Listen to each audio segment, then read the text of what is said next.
창세기 이제 12장부터 4대 족장 얘기를 이제 시작을 했어요. 지난주에. 창세기에는 12장 이후에는 언약의 조상들에 대한 얘기가 있다고 그랬고, 창세기에 4명의 족장이 나온다고 그랬죠. 예, 아브라함, 이삭, 야곱, 요셉. 그래서 지난 시간에 아브라함 얘기를 시작했습니다. 우리가 아브라함이라고 할 때 아브라함은 아버지 혹은 조상 그런 의미의 인물입니다. 제가 그 아브라함이라고 하는 뜻을 지난 시간에 말씀드리면서 이 아버지라고 하는 그 히브리 말에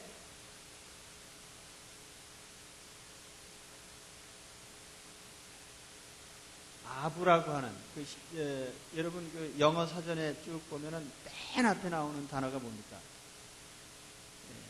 영어 사전 맨 앞에 무슨 단어 나오죠? 예? 예? 그냥 A만 나오죠. 히브리 사전에 제일 앞에 나오는 단어가 아부입니다. 예, 아버지. 그래서 제가 지난 시간에 말씀드렸죠. 히브리어 알파벳의 제일 첫째 자와 둘째 자다. 영어로 우리가 A, B, C, D 이렇게 하잖아요. 독일어도 아베체데 똑같습니다. 헬라어로는 어떻게 됩니까? 알파, 베타, 감마, 델타. 이게 약간 다르죠. 근데 히브리 말로는요, 거꾸로 씁니다. 거꾸로 쓰는데 알렙, 베트, 김멜, 달렙. 헬라하고 발음이 똑같습니다. 알파, 베타, 감마, 델타인데요. 히브리어로도 알렙, 베트, 김멜, 달렙. 그래서 발음이 같아요. 그런데 이 두 자를 딱 띄워가지고 만든 단어가 아버지라는 단어라. 그렇게 말씀드렸죠. 모든 것의 시작, 출발 또는 시조. 그래서 이 히브리 말로 아버지는요, 굉장히 중요한 의미가 있다. 이거를 제가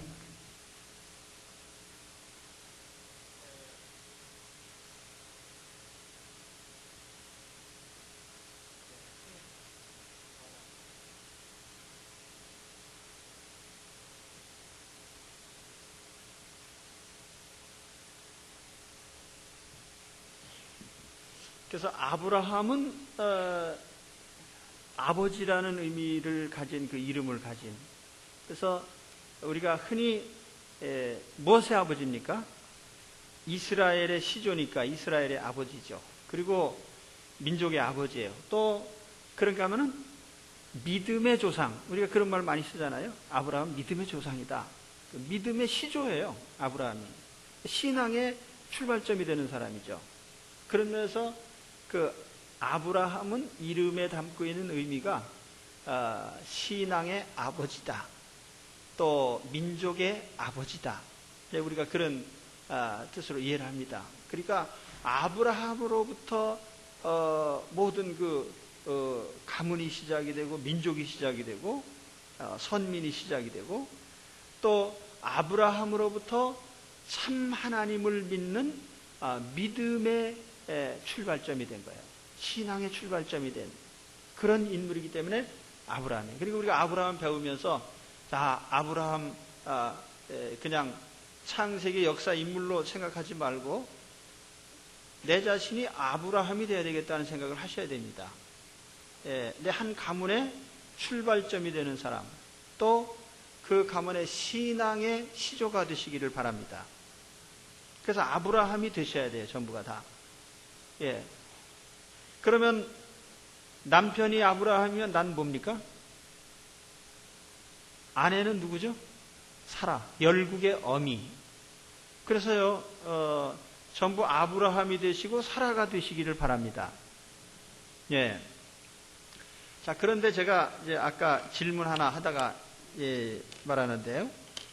창세기 12장에 하나님의 축복의 약속을 주시고 아브라함에게 어떤 행동을 취하도록 어떤 액션의 명령을 내리셨는데 무슨 명령이에요? 12장에. 예. 너 지금까지 살던데 떠나라고 하는 명령. 그리고 어디로 가라는 거는 아직까지 정해진 바 없어요. 일단 떠나라는 거예요. 그리고 내가 지시할 곳으로 가라 그랬는데 지시할 곳에 대한 것은 아직 말씀을 안 하셨어요. 갈대아 우르를 떠날 때에는 일단 떠나라는 명령부터 했어요. 그러니까 갈대가 아직까지 아브라함에게는 미지의 곳입니다. 그러면서 일단 떠나라고 하셨거든요. 내가 지시할 땅으로 가라 그랬죠.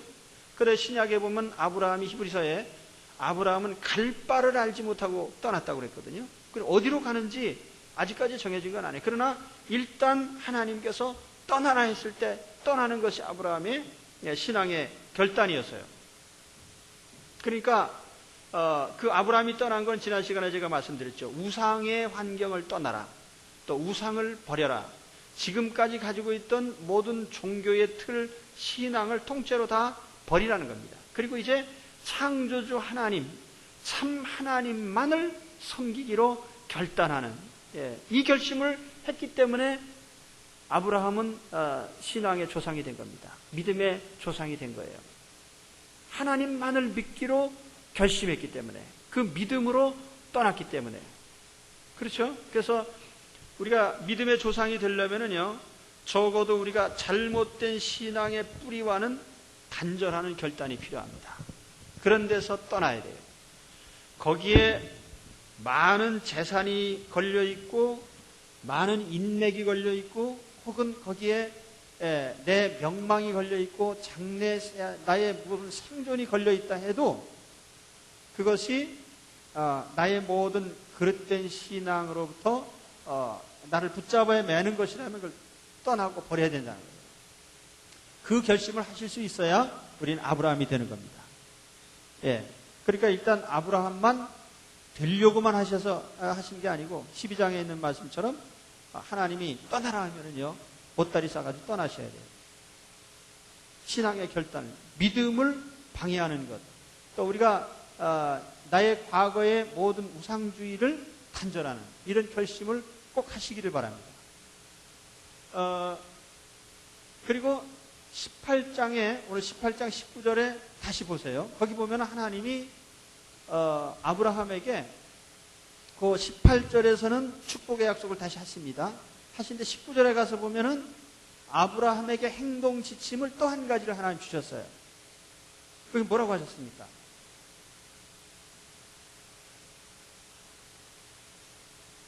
(19절에) 예?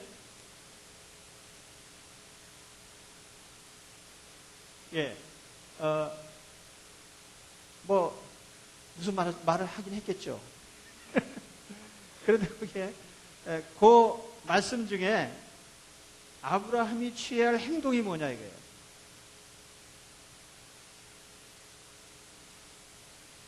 자식들하고 권속들, 가족들, 자녀들과 가족들에게 의와 공도를 행하도록 가르치는 일.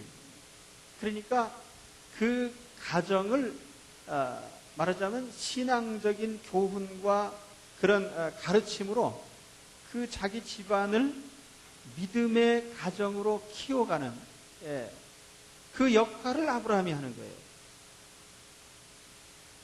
그러니까 쉽게 얘기하면 하나님 말씀을 가르쳐라. 누구에게요? 자식들에게. 또 가족에게. 여러분, 우리가 저는 경주김가인데요. 경주김가에 자랑스러운 면이 많이 있죠. 있는데 사실 저는 족보가 우리 모든 뿌리가 북한에 있기 때문에 저는 저기 아무것도 갖고 있질 않아요. 그래서 내가 경주김가라는 것만 알지, 무슨 공판지, 그런 거 잘 모릅니다. 그러나 아무튼 그렇지만 제가 이제 다른 건 몰라도 예수 그리스도를 믿는 믿음의 조상으로는 제가 우리 집안의 일대입니다. 제가 아브라함이에요. 김아브라함. 또 아브라함 김이라고 할까요? 김아브라함이라고 할까요? 하여튼 제가 일대 시조입니다. 그래서 제가 사명이 뭐냐면 저는 그 하나님의 교회를 개척하고 교회를 세워서 교회를 이제 주 안에서 든든히 세워놓는 것도 제 사명이지만은 제 개인적으로는 내 가문을, 내 집안을, 내 자녀들을 신앙의 가문으로 세우는 것이 저의 또 다른 사명입니다. 그래서 제가 그 두 가지 사명을 가지고 있어요. 하나는 가문을 세운다는 것, 또 하나는 교회를 세우는 것. 그런데 두 가지가 어느 것이 더 중요하다라고 말할 수 없을 만큼 중요한 겁니다. 많은 목회자들이요, 잘못 생각하는 것은 뭐냐면은 교회를 부흥시키고 또 교회를 크게 하려고 하는데 헌신한다고 해서 자녀들과 가족들을 가르치는 일을 소홀히 해요. 그러게 하다 보면 어떻게 됩니까? 자녀들이 믿음에서 이탈하고 그릇된 경우가 많이 나오는 겁니다. 그러니까 여러분 이제 아브라함이 정말 되시고 시조가 되시려면요, 이 한 가지는 명백히 하셔야 돼요. 첫째로 내가 가문을 세우는다는 겁니다. 이 사명을 철저히 아시길 바랍니다. 가문을 세우는 사명, 이거보다 더 큰 사명이 없어요. 제가 오늘 그 유아 세례 받는 분들에게 그 한 가지를 물어봤는데, 이 자녀를 위해서 일생 헌신하고 내가 노년이 됐을 때 가장 인생을 보람있게 살았다, 잘 살았다, 그런 만족감을 가질 수 있는 단 한 가지가 자식을 내가 하나님의 뜻대로 바로 키웠다고 하는, 거기서 얻기를 바란다. 이게 당부의 말씀이에요. 근데 지금 이제 우리 이미 자녀들이 많이 이제 성장하고 이런 분들은 더 잘 키우고는 싶지만 이미 다 커버렸기 때문에 어쩔 수가 없어요. 지금 시점에 다시 날 수도 없는 거고. 그렇지만 그렇다고 해서 우리가 그만둘 일이 아니고 우리의 자녀들에게 네 자식을 잘 키워라. 그래서 거기가 우리가 바른 길을 제시하고 그렇게 해서 우리가 협력을 하고 번면을 해서요, 잘 기르도록 도와줄 필요는 있는 거예요. 그렇죠? 그래서 아브라함의 역할을 우리가 끝까지 감당해, 죽을 때까지. 한 집안 세우는 사명 따라서 하십시다. 나는 가문을 세우는 역사적 사명을 띠고 이 땅에 태어났다. 국민교육헌장. 우리가 국민교육헌장에 제일 앞에 보면 뭐 무슨 역사적 사명을 띠고 이 땅에 태어났다 그러는데, 사실은요, 우리가 한 아버지, 한 남자로서 결혼을 하고 요즘 젊은이들 결혼 안 하려고 하는데 그거 아주 못돼 먹은 생각입니다. 결혼의 사명이 있는 거예요. 사람이 세상에 태어나면. 그래서 신부님들은 결혼 안 하시지만은 결혼 안 하시기 때문에 가정에 대해서 아는 게 별로 없어요. 근데 랍비들은 절대로 결혼 안 하거나 이런 소리 안 합니다. 그냥 하나님께서 주신 인간의 가장 중요한 본분을 왜 안 하느냐고요. 인위적으로 그렇게 할 필요 없는 거예요. 우리가 가정을 세우는 것은 하나님 주신 가장 소중한 사명이기 때문에 그 책임을 완수하기 위해서 결혼해야 되는 거예요. 그 결혼하고 나서 또 자식을 안 낳으려고 하는 사람이 있어요. 이게 또 안 되는 거예요. 결혼을 했으면은요, 원칙적으로는 무제한으로 낳아야 되고, 그래서 이제 어쩔 수 없이 조금 좀 이렇게 통제를 한다면은요, 그래도 한 3명은 낳아야 돼요. 근데 우리 청년부 이렇게 보니까, 결혼한 후에 그래도, 다 2명씩은 그냥 은혜롭게 이렇게 해서 제가 아주 감사하고 있습니다. 좋은 가문이 될 줄 믿습니다. 저는 지금 그 새로운 가정들에게 좋은 부모가 되는 법을 가르치기 위해서 준비를 하고 있어요. 어린 자녀들을 어떻게 그래서 우리가 한 가는 것이 인간으로서 가장 큰 사명이다. 이렇게 생각하면은요, 여기 계신 우리 어르신들 이제 내가 지금까지 뭘 했나, 지금까지 뭐 하고 살았나, 이렇게 괜히 낙심하지 마시기 바랍니다. 아주 큰 일들을 하셨어요. 왜냐하면 자식들을 잘 길러 놓으셨잖아요. 그렇죠? 감사한 일이에요. 그리고 제가 지금 말씀드리는 거는 보다 더 이상적이고 좀 더 잘 잘 자식을 기르는 법을 제가 말씀드리는 거지, 여기 계신 분들 정도면은 자식을 다 잘 기르신 거예요. 예. 그래 생각하십니까? 이거 아멘 하셔야죠. 예. 사실 요즘에 우리 정년교회는요, 아주 모범적이에요. 근데 우리가 세상에 보세요. 부모님이 믿는데 자식들이 어떻게 생활하는가. 엉망진창 많아요.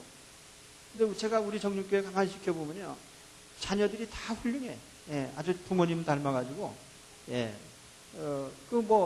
부모님들이 어떻게 어려서부터 신앙적으로 교육해야 될 것을 사실은 잘 모르셨어요. 근데 우리 세대는 1세대 교인들이기 때문에 자녀를 신앙적으로 교육하는 법을 배운 적이 없습니다. 그러니까 잘 모르는 건 사실이지만 그래도 사랑으로 헌신적으로 희생하면서 이렇게 기르셨기 때문에 자녀들이 다 훌륭한 자녀들이 되는 거예요. 여기 우리 청년들도 많이 있지만 다 훌륭한.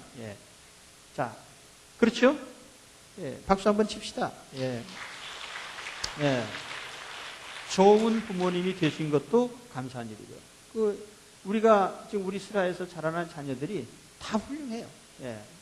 하나님이 복 주신 거 감사한 일입니다. 그런데 제 생각은 이제 지금까지 우리가 살아오면서 가진 생각들을 고치자 이겁니다.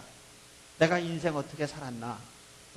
내가 성공했나 실패했나? 이런 생각하지 마시고 자녀를 잘 정신적으로나 신체적으로나 건강하게 길러서 또 양육을 했으면 내 인생 성공했다 이렇게 생각하시라 그 말입니다. 나이 드신 분들은 아시겠습니까? 보람 있게 사신 거예요. 잘 사신 것이고 훌륭하신 겁니다.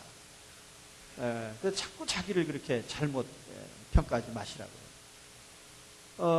그래서 우리가 그 아브라함 얘기를 다시 하면은요, 아브라함에게 1단계는 우상의 환경을 떠나서 그 어떤 불신앙과의 단절을 하나님 명령을 하셨는데 2단계 18장에 가서 보면은 하나님이 또 다른 명령을 하셨는데 그건 뭐냐면은 네가 네 집안에서 내 자식과 내 가족들에게 가르쳐라 이겁니다.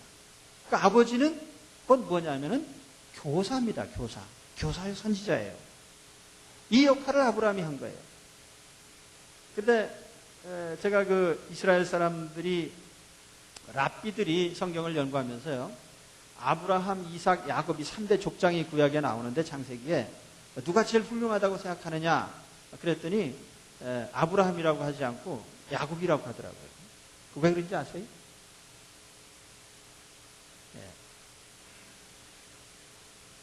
아브라함은 제자가 한 명이에요. 아브라함 제자는 한 명이라니까요. 이삭 이렇게 있긴 하지만은 이삭 한 명 신앙 계승을 했거든요. 그리고 이삭은 또 역시 아들이 둘이었는데 하나는 실패하고 야곱 하나 신앙적으로 전수를 했거든요. 그런데 야곱은요 12명 12배를 길러냈다. 제자가 12명이나 돼. 그러니까 야곱이 훌륭하다 이겁니다. 그건 그냥 이제 랍비들이 그냥 이렇게 저렇게 생각하다가 한 생각이고 하나님 섭리죠 그것도. 그럼 오늘 우리도 그 사명이 있다는 걸 제가 말씀드리는 거예요. 우리가 한 가정의 가문의 시조가 됐으면 우리 아버지가 되셨으면 이제 우리의 사명은 뭐냐면은 자녀들을 신앙적으로 가르치는 것이다. 자, 그러면 우리가 신앙적인 교사가 되고 가정에서 제사장이 돼야만 됩니다. 요즘에 제가 저녁에 매주 또 이렇게 한 주일에 한 번이라도 규칙적으로 가정 예배를 드리세요. 그 가정 예배를 어떻게 드리느냐는 제가 또 이렇게 알려드리죠. 근데 이 가정에서 부모가 제사장이 돼야 됩니다. 제사장.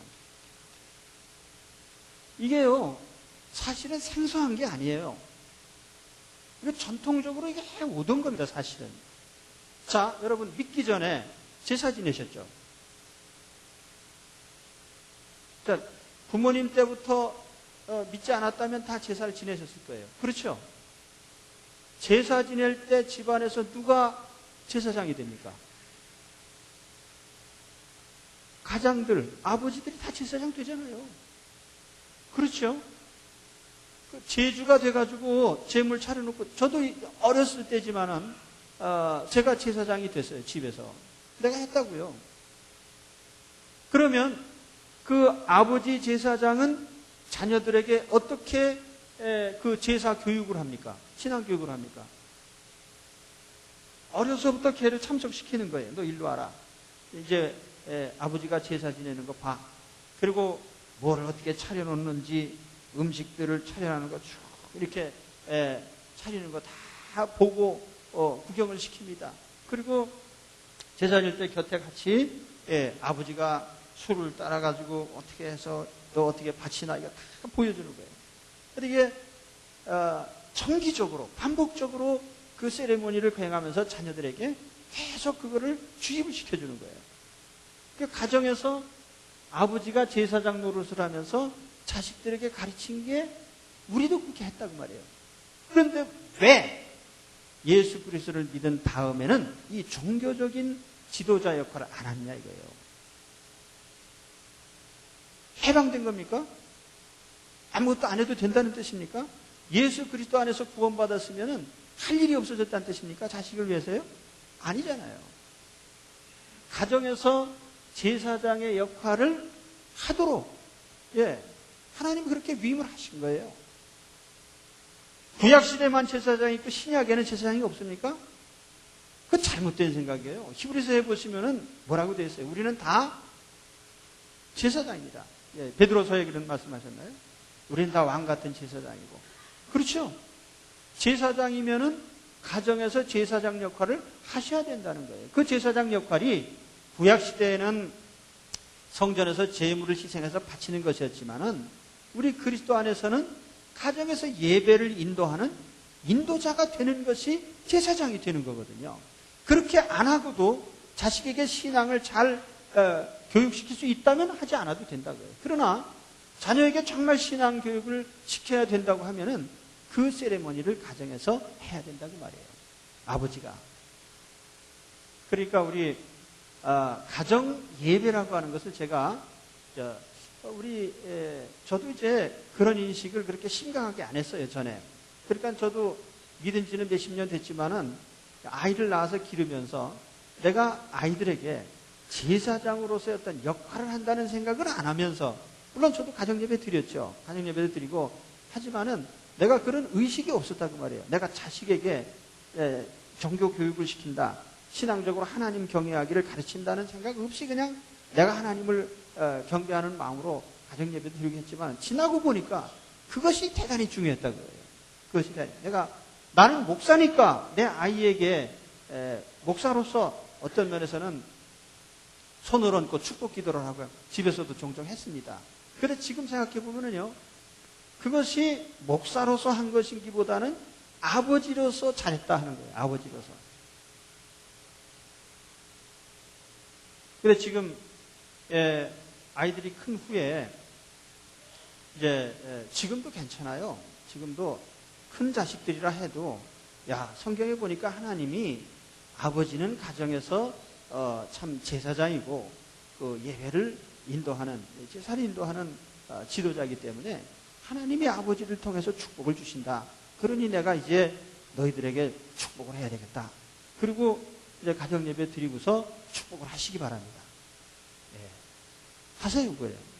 자녀들이 믿음이 좋든지 약하든지 상관없어요. 왜냐하면 하나님이 그러한 영권을 아버지에게 주셨기 때문에, 그런 영권을 주셨어요, 아버지에게. 자녀들도 그걸 믿어야 돼. 아버지가 축복하면 내가 복을 받는다. 이걸 알아야 되는 겁니다. 근데 아버지가 자식을 축복하지 않으면 누가 축복을 해요? 그러니까 내가 내 자녀니까 축복을 해야 되는 거예요. 제가 지난 어느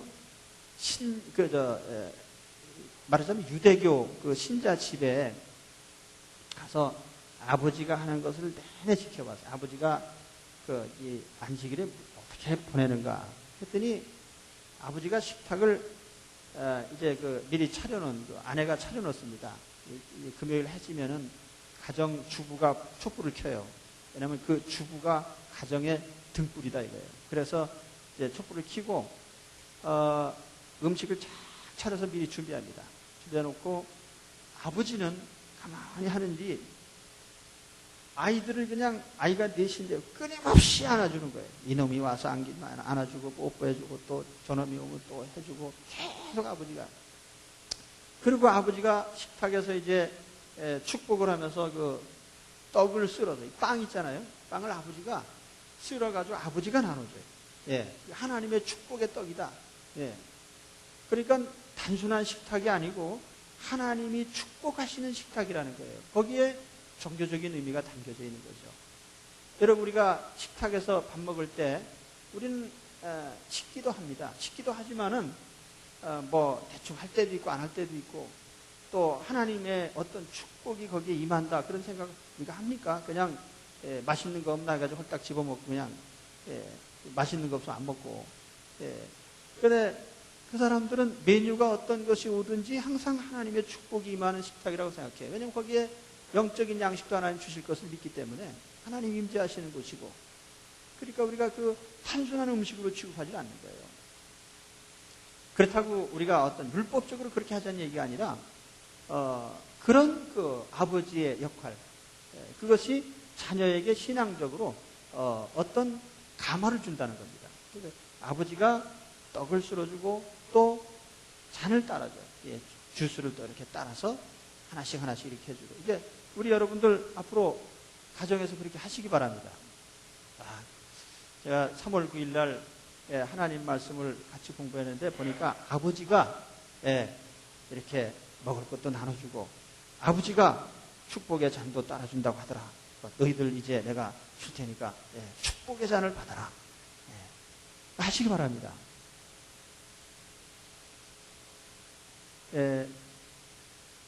해보시겠습니까? 저는 지금 저도요 새로운 걸 시도를 많이 해요. 집에서 지금. 왜냐하면 내가 이전에 실천을 못했으니까.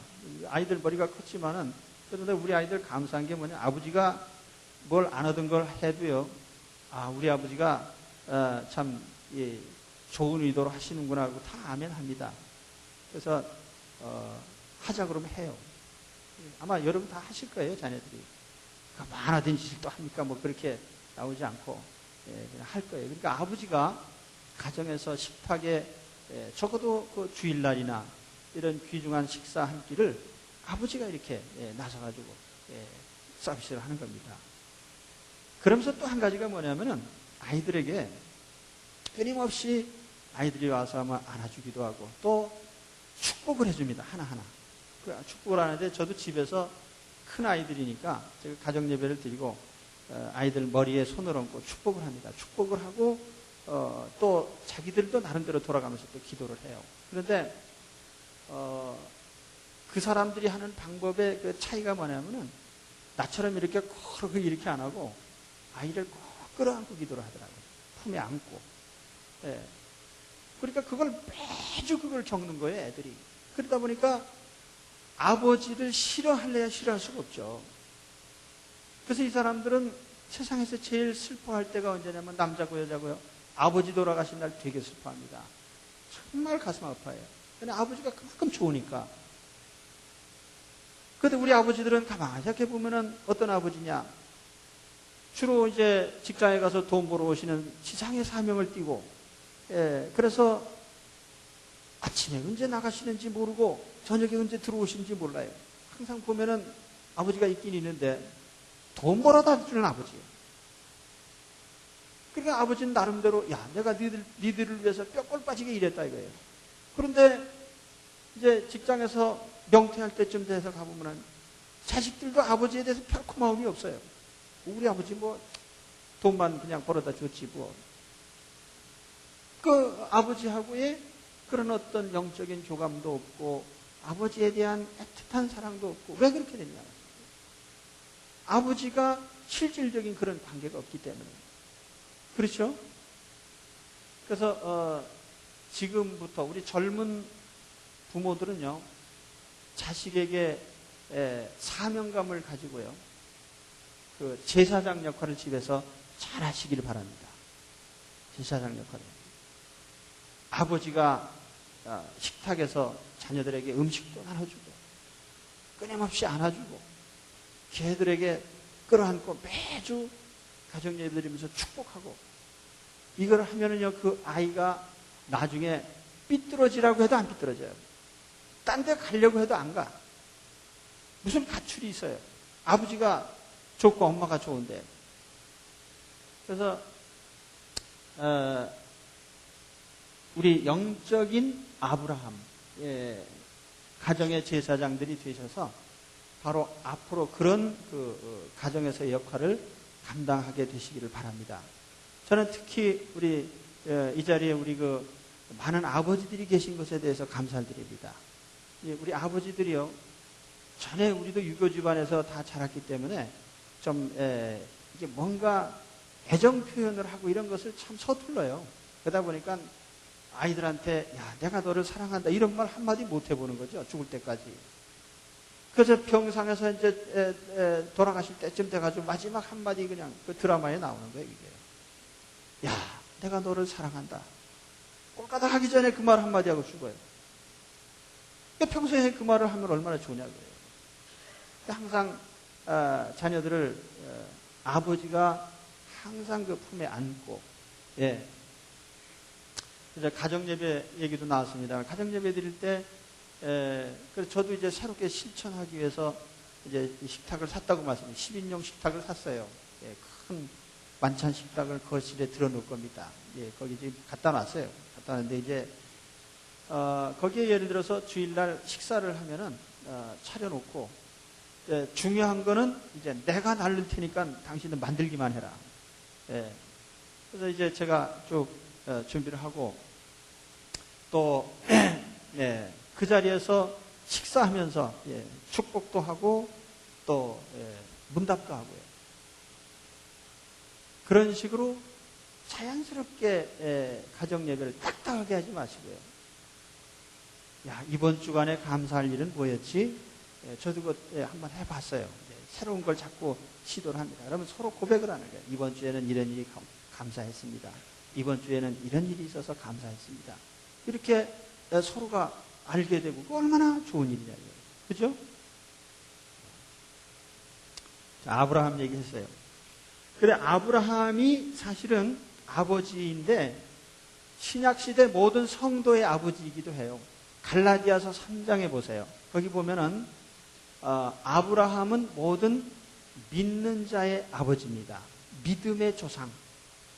갈라디아 3장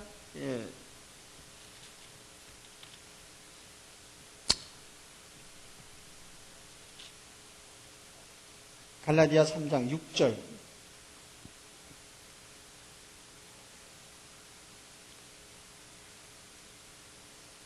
6절과 7절 같이 봅니다. 아브라함이 하나님을 믿음에 그것을 그에게 의로 정하셨다 함과 같으니라. 그런즉 믿음으로 말미암은 자들은 아브라함의 자손인 줄 알지어다. 그 뒤에 가서 다시 한번 봅니다. 15절 16절이죠. 16절 같이 있습니다. 이 약속들은 아브라함과 그 자손에게 말씀하신 것인데 여럿을 가리켜 그 자손들이라 하지 아니하시고 오직 한 사람을 가리켜 네 자손이라 하셨으니 곧 그리스도라. 자, 하나님이 아브라함 부르실 때 네 여기는 그 자손이라고 번역했지만은 그 단어의 뜻은 씨라는 뜻입니다. 씨 아시죠? 씨 곡식 뿌릴 때 그 씨앗 할 때. 근데 히브리어나 헬라어의 이 씨라는 아브라함에게 씨라고 할 때 그 씨를 단수형으로 표현을 했다는 겁니다. 복수형으로 표현해 씨들이라고 하지 않고 하나의 씨. 그건 상징적인 의미가 있어요. 또 직접적인 의미도 있습니다. 구약에는 아브라함에게 약속의 아들은 하나밖에 없어요. 누구예요? 이삭. 그렇죠. 하나죠. 하나로 말미암아 왔고 신약에 아브라함의 영적인 하나밖에 없는 자손이 누굽니까? 예수 그리스도시죠. 그래서 그러면 아브라함과 오늘 우리 신자들의 공통점이 뭐냐? 믿음으로 인정받았다는 겁니다. 믿음으로. 아브라함도요, 하나님을 믿어서 인정을 받았지, 율법을 지켜서 인정받은 게 아니라는 거예요. 그래서 그 갈라디아서 오늘 아까 3장 17절에 가서 보면은 뭐라고 말씀하셨냐면은 내가 이것을 말하노니 하나님께서 미리 정하신 언약을 430년 후에 생긴 율법이 폐기하지 못하고 그 약속을 헛되게 하지 못하리라. 자, 아브라함이 믿었기 때문에 의롭다고 인정을 받았다는 겁니다. 그것은 창세기 12장에 나오는 얘기예요. 그러면 율법은 언제 주어졌냐면 출애굽기 20장에 가서 나옵니다. 아브라함의 믿음 언약을 받은 지 400년 후에 나온 거라는 겁니다. 율법은. 그러니까 믿음으로 의로워지는 그 원리를 제일 먼저 실행에 옮긴 사람이 아브라함이라는 거예요. 그래서 우리 성도들도 똑같이 우리 믿음으로 의로워진 사람이에요. 우리도. 그렇죠? 우리가 행함으로 의로워진 사람들 아니잖아요. 예수 그리스도를 믿는 믿음으로 의로워졌죠. 아브라함도 믿음으로 의로워졌다는 거예요. 그래서 아브라함을 믿음의 아버지, 믿음의 조상이라 이렇게 얘기를 하는 거예요. 신앙의 아버지입니다.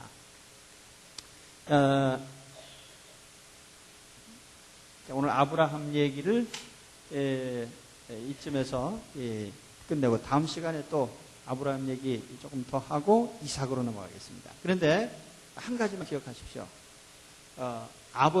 아브라함은 아버지 혹은 조상이란 뜻이다. 가문의 아버지고 신앙의 조상이 됐다는 것. 그를 위해서 아브라함은 이전의 우상적인 것을 떠나는 결단을 해야 했고 하나님이 주신 명령 또 한 가지는 네가 네 가족들과 네 자손들을 네가 가르쳐라 이겁니다. 그래서 그 가정에서 제사장 역할을 했다는 거예요. 그래서 그 집안을 믿음의 집안으로 세워서 자손들이 그것을 이어갈 수 있도록 그렇게 한 겁니다. 바로 그 역할을 가정 속에서 감당하게 되시기를 바랍니다. 그래서 제가 그것을 더 잘할 수 있도록 저도 자꾸 노력을 하고 또 제가 실천을 하면서 여러분에게 저도 도움을 드리도록 그렇게 하겠습니다. 여러분도 우리 가정 이제는 영적인 아브라함의 가정이다 이렇게 인정하시고 아브라함의 역할을 잘 하게 되시기를 제 주의 이름으로 축원합니다.